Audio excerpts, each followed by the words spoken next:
Indeed. All right, this is the Big Douglas Show. As always, I got rapper Big Pooh with me. And from the Team 980, Travis Thomas joins us today. Travis, what's happening? Man, everything's happening. I'm happy to be here. You guys hit me up and asked me to be on. Tell the truth. My response was I'm honored because I am. I'm a fan of y'all, man. So just to be Yes, it was. here, kicking it with you, chopping it up with y'all, man, is an honor for me, bro. Thank you. Well, look, it's a pleasure to have you. If you know the show on Fridays, we play the birthday game. So let's get to it. Candy Burris has a birthday this week. Oh, from Who? How old do you think? Yeah, Real Housewives. This is a safe space. Are you guys Housewives watchers or not? No, not at all. Be honest. Okay.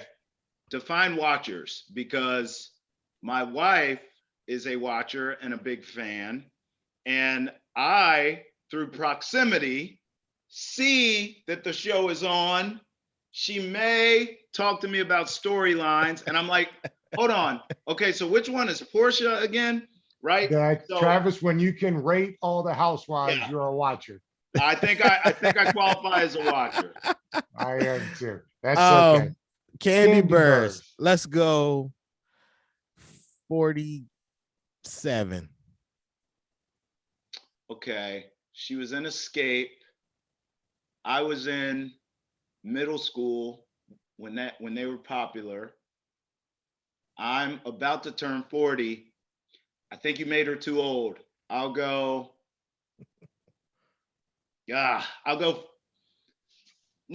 40. I won't go that much younger. I'll go 44. 45. Candy Burris is 45 this week. I was closer. You was closer. Tony Parker, the former Spurs Tony Parker, has a birthday this week. 39. Ooh, Oh, 39 on the Ooh, nose. that was All good right. work, bro. Let's see.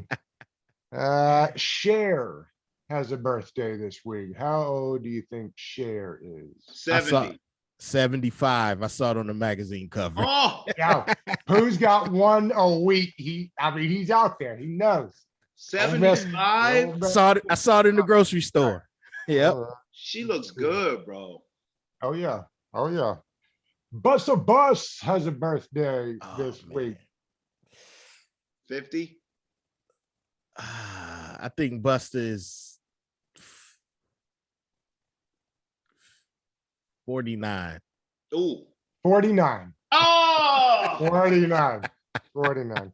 And we'll wrap up with the singer Sam Smith. He has a birthday. he's young. This is like the playoffs between me and Pooh. I'm gonna go. Let me get off first. I'm gonna go. He's young. I think. I'll say he's probably like 30. I'll give him a year. I'll give him 31. 29. 29. God. 29 Oh! on the end. Hey, I didn't know. They come on every week and try it. Knocks them down and humbles them every week. Listen, and I had no idea. I like for some of them I see. So Cher, I happen to see that, but a lot of them I'm just guessing. I'm just pure guessing. Hey, Sam Smith did this copy of Fast Car from Tracy Chapman. Oh, wow. Really, really wild. But I was on one of those YouTube rabbit holes the other day. All right, let's get to it. Let's start this. I love having the guys on from the radio because it is your business, Travis, to keep up with the whole district. Let's start with the Wiz. I mean, Pooh and I've been talking about this for a while now. The team we're watching now is not the team we were ridiculing early on in the season. What have you seen? What should we expect? I mean, I've seen the same thing you guys have seen, and I have no idea what to expect with this team because it is Jekyll and Hyde. I'll give you a quick story. So before I jumped on the pod with you, I went to the grocery store to get more food for the kids because they eat me out of house and home, right? And so I'm walking around. Two of the guys that work there know who I am. They pull me aside and they're like, Trav, I think we're going to upset the Sixers.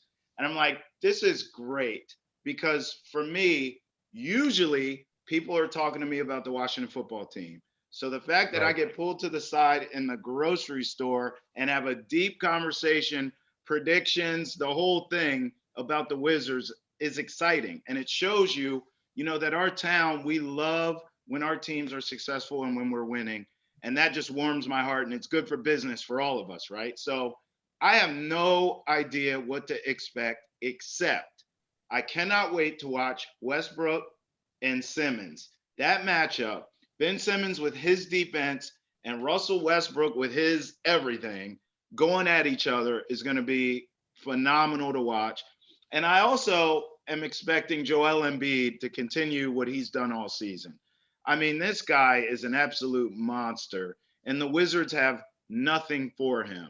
So my question is, what can the role players do? We know what Westbrook and Beal are going to bring us every night in this series, but Joel Embiid is going to get his. So is there a way that role players can step up? The Wizards can steal some of these games, if not the series, while Embiid goes crazy. That's what I want to see.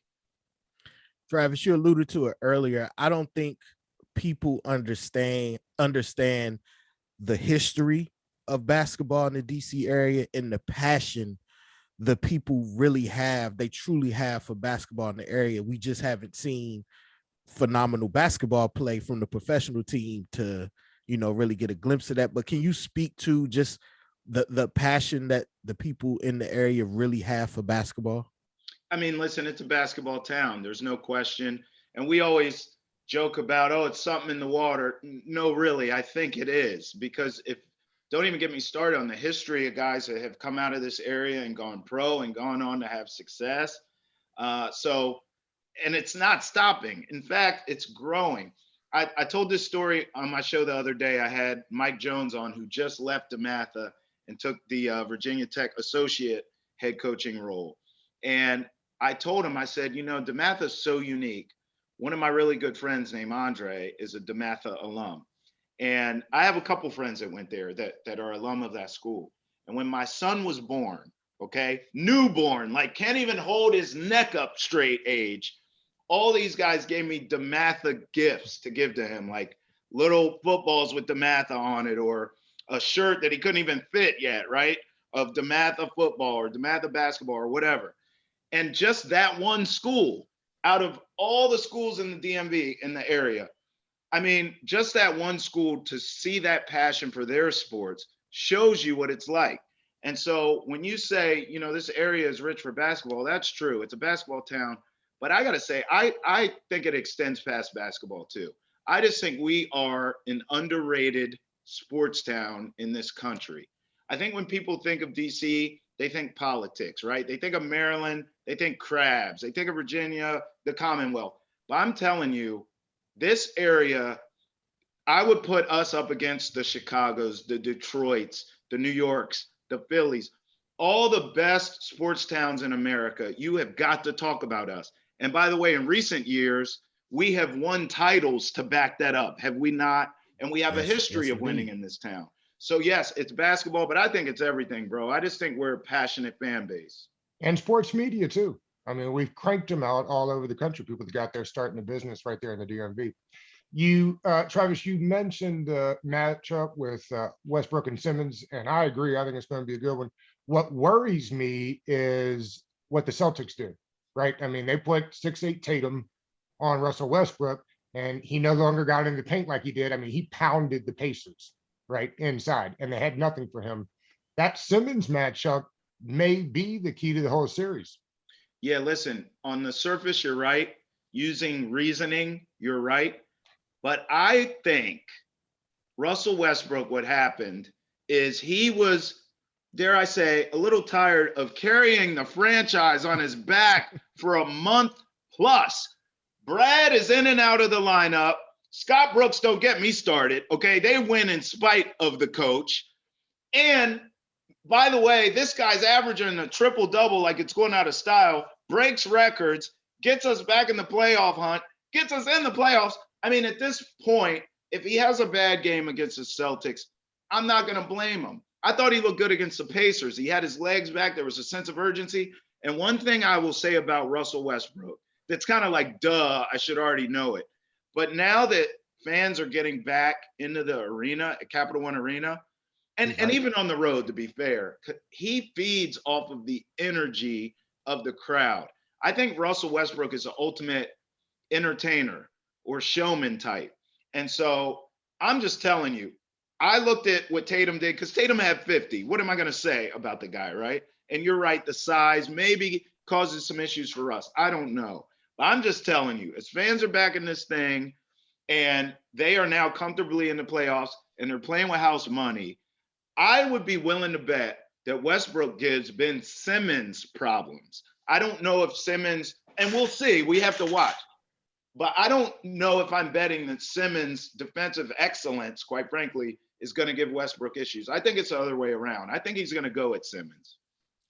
Yeah, I think I was listening to sports radio as I was doing some husbandly duties earlier, and they were talking about the matchup of Ben Simmons versus Westbrook, possibly, and how even though Simmons is an elite defender, having to run around and chase and guard Russell Westbrook for an entire game, that may not work. Plus, he may need to shift over to Bill if Bill get hot. So that's true. He's not guaranteed he's going to be on Westbrook. My question for you, you led into this. I love these alley oops you're throwing me. Scott Brooks. Anybody that watches this show, and Big Doug knows my feelings on Scott Brooks as a head coach. But do you believe? I don't believe they're going to win this series.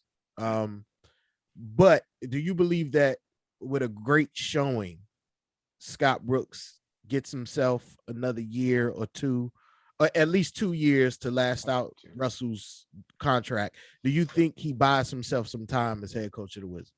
I think that's a complex answer. I think if they beat the Sixers, yes, to be honest. If they upset the Sixers and instead of Dikembe Mutombo holding the ball up as they beat the 1 seed, we get Russell Westbrook doing it, right? If that happens, I think Scott Brooks, yes. But I say it's complex because I don't know if – I know how we feel about Coach, but if he gets fired, just for the sake of this conversation, let's say they get swept or they get a gentleman's sweep against the Sixers and he gets fired. Scott Brooks will have a job in 5 seconds. So I say that to say, let's say the Wizards upset the Sixers and we're in the scenario where, okay, we want to bring you back for a 1-2 year deal, as you mentioned, because I agree with you. I think that's what it would look like if they were to bring him back. I think Scott Brooks and his agent and whoever his team is could say, no, we're not interested in that. We can go get job X over here with this team, and they're offering us 4 years. I think Scott Brooks, in a way, could have leverage for his next job. Now, I subscribe to what you subscribe to, and I would love for him to go coach that team and for us to clean house and get someone different in here. But I'm just saying, let's be careful with, if they keep Scott Brooks, that means the Wizards either went 7 with the Sixers and got real close. Maybe they lose by a buzzer beater or something, or they beat the Sixers. All of a sudden, we could go from what you and I feel of we want to run the guy out of town with tiki torches to he has the leverage. Can you imagine that? I think the Wizards will actually love that predicament of him having that leverage and saying, please, hey, we wish you well. Right, depends on what Russ wants, right? I mean, how much say does Russ have on the coach thing? I'm curious on that.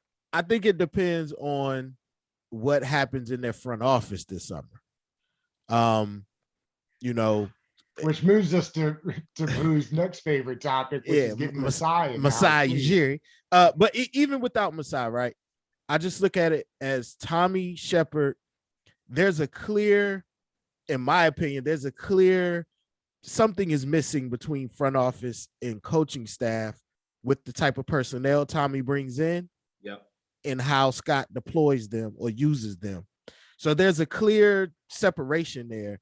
And I have to believe that unless he does something miraculous like outcoaches Doc Rivers and they win the series, right, he has to be on his way out, because you're seeing young players that aren't stars necessarily develop like Scott Brooks was touted as a developmental coach. So Yeah, I mean, well, now you're getting into what does Ted Moneybags Leonsis want to do? Because again, you go out there, you get swept or a gentleman's sweep. It's not that competitive. The last I checked, Toronto and Masai Ujiri are not seeing eye to eye on a contract extension. In fact, Masai Ujiri purposefully put more of a priority on re-signing the GM and Nick Nurse, the coach, getting their deals done first. And so now here we are at the finish line where his deal has expired and they have not re-signed him. As someone who has been involved in contract negotiations, let me just be very honest here. If the other side wants you, the deal gets done. They don't try to play games. There is no, well, we're in talks. No, the deadline, you know what it is years in advance. If you don't have a deal done by the time the season's over, that's a problem. So let's say the Wizards go out and poop the bed. Who's to say that Ted says, yeah, this has been fun. Scott, you're out of here. And Shepard, you're out of here too. You get a guy like Masai Ujiri or him himself, and you say, pick whoever you want. Here's all the money. Here's some equity in Monumental. Hey, we have a sports book downstairs. Go and check that out. You're going to be making that money too. And run this thing, do whatever you want. Because the Caps are winning. I need someone in here that can make the Wizards the same way. Thanks. Good luck. And get out of his way. Because this isn't Dan Snyder we're talking about. Ted will let him do his thing, especially if he's paying him that type of money. So I don't think your dream of Ujiri and my dream of Ujiri is over yet. Absolutely. No, he wants points on the package, right? That's the whole key. I mean, that's what he's waiting for. Give it to him. As we've been told before. Give it to him. Give whatever he wants. He can have We should negotiate his contract. Right. Could have been done. It'll be very easy. Whatever you want, you can have it. Whatever you want. Just make us winners, baby. That's it. Well, let's take the segue here. You mentioned Dan Snyder. It is unbelievable. He was not even in the draft room. I mean, Ron Rivera has really got this thing going in a direction that he wanted. He told us this year two of a rebuild. We got all excited about this playoff game last year, and rightfully so. We should have. But, I mean, he's cutting folk left and right. I mean, it looks like a rebuild on the fly. Maybe the defense is good enough to rebuild on the fly. What do you see there, Travis? It is that. I mean, you know, I think as fans and media, we need to be more honest in what we're being. It is a rebuild on the fly. They are not, you know, embarrassing us along the way like they could. I mean, let's look at some other rebuilds around this league. How's that going? So I'm glad we're competitive. I do believe the NFC East will be better. So I don't think a sub 500 record is going to win the division this year. You're going to have to actually be a winning team, right? But here's why I say I think we need to be a little more honest as fans and media members. And I'm trying to do it. And I know you guys do it. But for so long, we have complained about the product on the field and off the field and how we're a laughingstock. And we miss the glory days. I've hung out with Brian Mitchell. I have seen the love that people give this man because he was a winner in this town. You understand? So I'm like, okay, we missed the glory days. We want the Super Bowl days back. We're an embarrassment for a decade plus. Now we have a guy in here. We are seeing the results. We are seeing him coming in saying, I'm not taking no stuff from anyone. We're doing it my way or the highway. This is what we have to do to win. This is what we have to do to change the culture. And we're kind of complaining about it. I mean, mediocre players are getting released. Can we be honest? And people are outraged. Like we just cut a first ballot Hall of Famer, put him in the gold jacket already. I mean, some of these guys aren't even going to be in the Ring of Fame for our franchise. Ryan Kerrigan is. I'll wait for anyone else who got let go that is, because it ain't going to happen. So I believe in Ron. As long as I continue to see the results, we have got to be honest as fans. We're seeing it. It's happening slowly, but surely. Let the man work. Get out of his way. If he wants to get rid of everyone not named Chase Young, Terry McLaurin, I'm fine with it. But if the results start backtracking and we regress this season, because the NFC East will be better.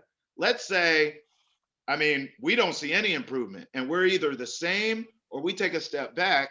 Well, now all of a sudden, a lot of these moves you see that Ron's doing and that front office is doing, some of this stuff is fireable offenses if you're not winning, if we're not seeing the result. But right now, we need to relax. We're seeing improvement. Let the man do what he's doing. I think what Ron and this front office is doing, I'm in step. I'm locked in step with them. I'm all for it. I don't know how fans didn't see. Somebody had to go on that offensive line. After they collected 15 tackles. Right. Trading and drafting. Younger and cheaper. I'm always curious is how Ron Rivera has been able to gain control when Marty Schottenheimer couldn't do it.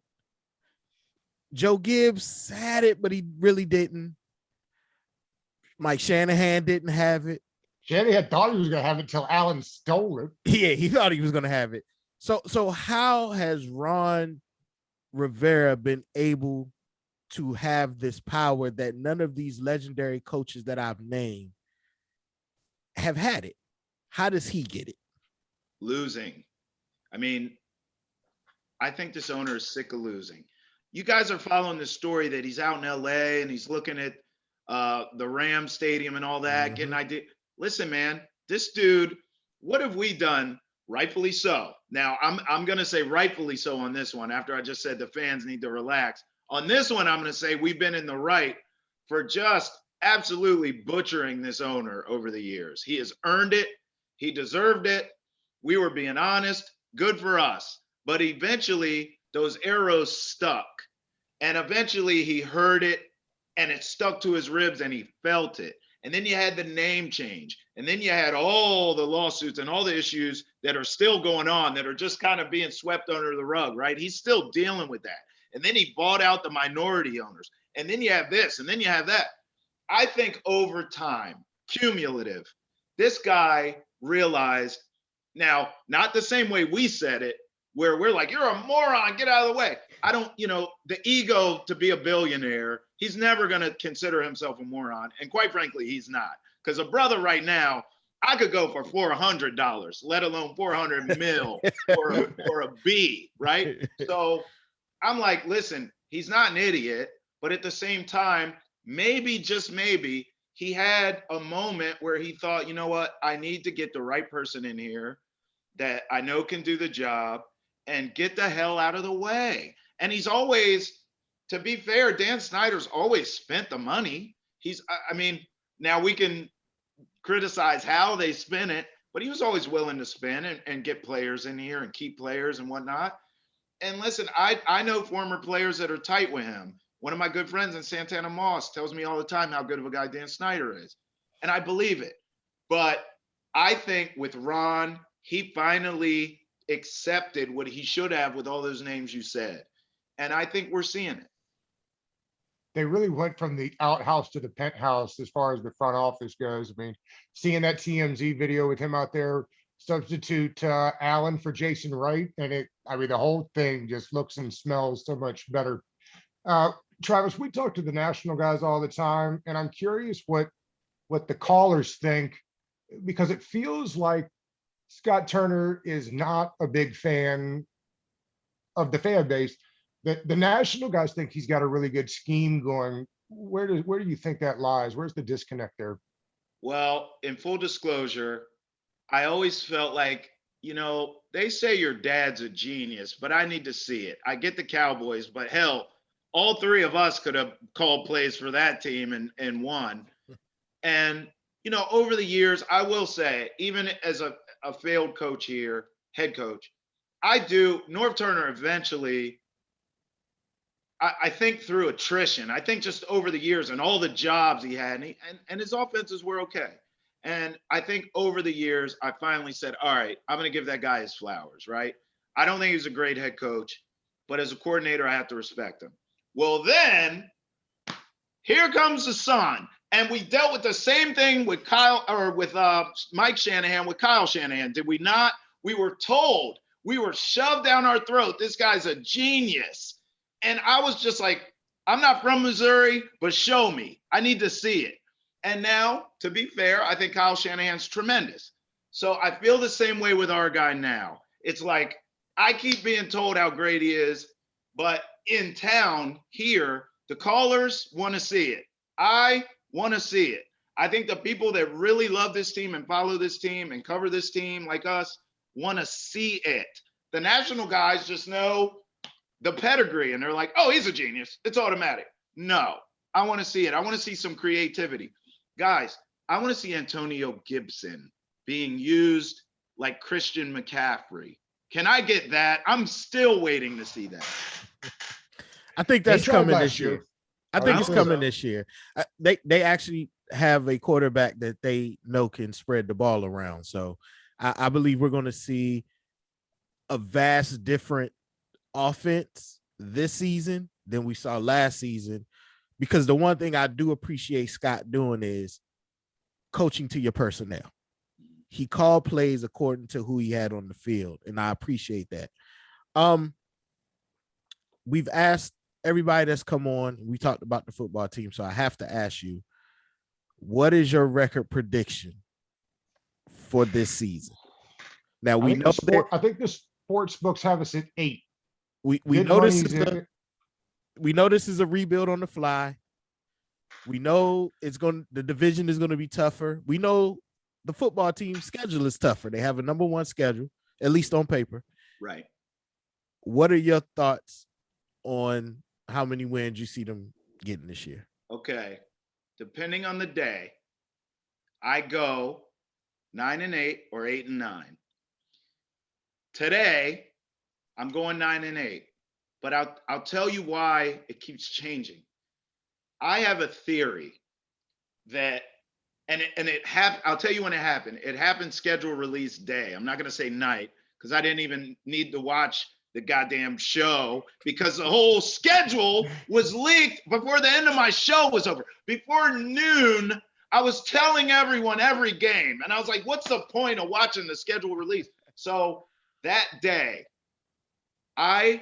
when I saw 5 NFC East games in the month of December to end the season, I said, okay, oh boy. So we have aged, I'm not even saying aging, an aged quarterback who, I mean, if we're being fair, he is helter-skelter. 1 week, he looks like Joe Montana. The next week, he looks like Joe Montana. So we all get older. It's cold. These are division games. I don't trust the Washington football team down the stretch of the season. And that's where it's 8-9 or 9-8 for me, because I don't see any better or any worse. I think it's our worst nightmare. I think it's the new 17-game schedule version of 8-8, where we are going to live right in that. Are we mediocre or are we a little bit better, which can get us in a wild card, right? Or win the division, which I don't think will happen this year with that type of record. So, I mean, it's hard for me to get more excited than 9-8. But I don't see us being worse than 8-9. Does that make sense? Perfect sense. It does. It's interesting too, because when the early lines came out, I mean, I think there's 10 and 11 of those games that are all 1.5 point spreads, which kind of tells you, where we're sitting there. Man, if that team averaged 19 points a game last year and you can get up to 24 points this year, you're looking at something totally different. And Pooh and I did this exercise. It's weird. If you look at the schedule with just the teams on there, you can get yourself to 8 or 9, 9-8, and figure that out. But if you just go the games down and discuss them, and I won't make Pooh tell you how many wins he ended up with, but you can find a way to win a ton of these games. It just makes logical sense. So it'll be interesting to see what happens there. What's the record? I need to know now. What are you guys' records? I had them honestly. I mean, I had them. It was too high, but when I rethought over my numbers, I really had them possibly a shot at winning 10 to 11 games. What did you have first? You said it was higher first? Yeah, it was higher. What'd you higher. have first? Well, Tell me your initial. It was 12 or 13. It was something ridiculous. I'm leaving. It was something ridiculous. I'm leaving. What are you drinking, bro? I told you it was something. It's not. But the interesting thing is, Travis, if you sit around and talk about it, and you don't start stacking the wins and losses up, right? You just put them to the side and mark it. Don't even look at it. It sounds ridiculous because, like I said, if you just look at the schedule top to bottom, you're forcing yourself to figure, I already think it's 9 or 8. But if you're just looking at games and discussing why, I mean, why can't we beat Seattle when they come to Washington? Most people have that as an L. Does it have to be an L? Right. So I think we pretty much have settled on the floor at 8 and the ceiling at 11. Okay. Now it was definite games. I don't think we can beat a healthy Kansas City. Okay. Right. I don't think we're going to beat Tom Brady. I think it's too late in the season. You got to catch Tom early. Yeah. Buffalo was the other one. Buffalo was another one. What about the end? What about the 5 freaking division games? So this was my thing with those, right? I know we're going to give up a Cowboys game. That's going to happen. Yes. The Giants, I don't know, because it all depends on Daniel Jones. True. And then I have them sweeping the Eagles. I don't care what they do. Me too. I don't have the Eagles competing. But too. It's I know they're going to give up a Cowboys game, and the Giants, they may or may not. It just depends, like I said, on Daniel Jones and how is he still turning the ball over 3 times a game. We don't know.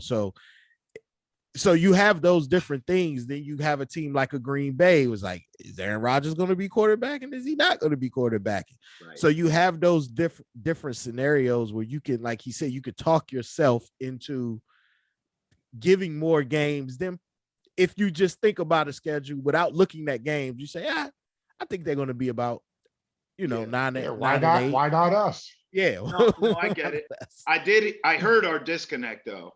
So first of all, I think Dallas is going to be better than you think. We could, let's put it this way. Now it's a bigger if with the Giants, but I could see a scenario where one of those teams sweep us.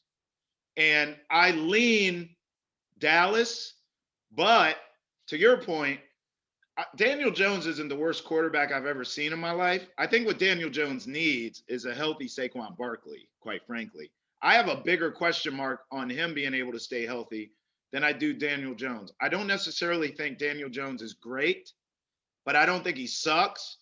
I think he kind of is what he is. I think he's a little bit, I mean, he's average right now with the capability of getting a little bit better. But man, they're loaded offensively too. The Giants, they need a healthy defense Saquon. Wasn't bad last year. So I don't know. I think that might be our disconnect. I think the NFC East with those teams, we agree on the Eagles. Who the hell doesn't? Which is more of a head scratcher for Ryan Kerrigan, but don't get me started. I'm higher on the Cowboys and Giants than you. I'm just telling you, just in our conversation. I actually think they're going to be a lot better, and that's why we have to be a lot better. Well, I know the Cowboys are going to be better, but just with Dak coming back, still don't know what that defense looks like, but I know they're going to be better. Right. Mine was more Giants. It was, we got swept last year. Shouldn't have been a sweep, but we got swept. And so it's either going to be 1-1 or we're going to sweep. That's where my mind is with the Giants. Right. And that's why I always go for those predictions. And Pooh, you know this. I just always give everybody a 1-1. You know what I mean? When we're doing these way too early predictions, I just give the division a 1-1 because that seems like the easiest way to go there. Yeah. Although a Philly sweep would be nice. Except for when we're talking about the Eagles. They don't get it. They don't get that luxury. What a mess. Not this year. What a mess. Not this year. Travis, I know that you're up against hard out because you got daddy duties today, but the Caps are down 1-2. I know you're a big hockey guy. Tell us what we got to do to get back in this thing. I'll keep doing what they're doing. I was probably the most optimistic person after a double overtime, gut wrenching, That was a heart rough one. ripping out of your chest, Indiana Jones style, just watching it beat there. After that double overtime loss to the Bruins than anyone. I was so optimistic because I watched the defense play excellent an entire hockey game. First period was a little shaky. That overtime, we were lucky to get the double overtime because it was a complete defensive lapse. And that goalie, Samsonov, that made the mistake at the end of the game that costed us the win, actually saved our ass in overtime. So it was almost like Friday, where it's like I have peanut butter, no jelly, ham, no burger. I honestly feel as though with everything this team has overcome, the nightmare in goalie situation of injuries, one's on the COVID list. We have this old man who was bagging groceries at Food Lion. Now he's our starting goalie in a playoff series against the Bruins, who could go to the Stanley Cup final. So all these things are happening. Ovi was hurt, if you remember. Oshie's playing hurt and with a heavy heart. I mean, we have all these things going on, and we're standing toe-to-toe with those Boston bastards. I'm telling you, you watch what I say. The longer this series goes, look at all these games. They're super tight between these teams. This series is going to be the same way. We're going 7. Buckle up. The team's getting healthier. Eventually, no ham, no burger, all that stuff's going to meet up. We're going to play defense and be healthy and have the goalie figured out. And we will steal this series from Boston. Caps in 7. By the way, who has home ice? Our guys. Caps in 7, Capital One Arena. Watch, book it. I'll be watching because I only saw the highlight of the second overtime. I saw how they lost, and that's one of them. You're mad about it, but you can't feel bad about it because that was just a gaffe. That was a brain fart. It was. So, Travis, we thank you. Playoff hockey at its finest. We thank you for coming on today. We thank you for taking time away from your kids to come on to the show. Can you please tell the people where they can find you and what you have coming up next? Well, first of all, I'm looking for reasons to get away from my kids. So please, I'm begging you. This is a cry for help. Look at me. Invite me back every day. Every day. Travis Thomas Experience on all social media platforms. It's just easier that way. I'm not on TikTok or what's it called? InstaFace, Snapchat, one of those. I'm not on that. I'm not on OnlyFans, but I am on Twitter, Facebook, and Instagram, Travis Thomas Experience. You can catch my show Monday through Friday, 9 a.m. to noon, Team 980. Get it, your boy. Thank you very much, Travis. Appreciate thank you so much. And hey, listen, Travis, to take over that spot you took, really you've done a great job. I can't imagine that was easy. Take after a legend. Yeah, I mean, legends. I say every day, I stand on the shoulders of giants. And what's crazy is when I was doing TV at NBC Sports Washington, I was doing radio part-time at The Fan and 980. So I would fill in for a lot of these guys. And I got a rapport with Doc. I got a rapport with Goldie. I mean, these guys are cool with me. And so when I got this opportunity and they were gone, I did not want to come in and not address the elephant in the room. I mean, my first show, I was taking calls of people saying, I don't want to like you, but you're paying homage to these guys. And I know you from TV. And so I'm going to give you a chance. And now I'm listening to your show. I kind of like it. And I'm like, good, because I have nothing to do with the business side. I'm fans of them. I'm friends with them. So for me, it's actually an honor to still carry that Team 980 mantle that these guys built. They built this. And so for me, man, that means everything. So you saying that means a lot to me, bro. And I think that's why people ride with me, man. Team 980, I love it. And we're going to keep building and keep going, man. So I appreciate y'all's support. Indeed. Keep up the great work. Thank you, Travis. My man. All right. Appreciate y'all boys, man. Thank you, bud. All right, bro. Do it again.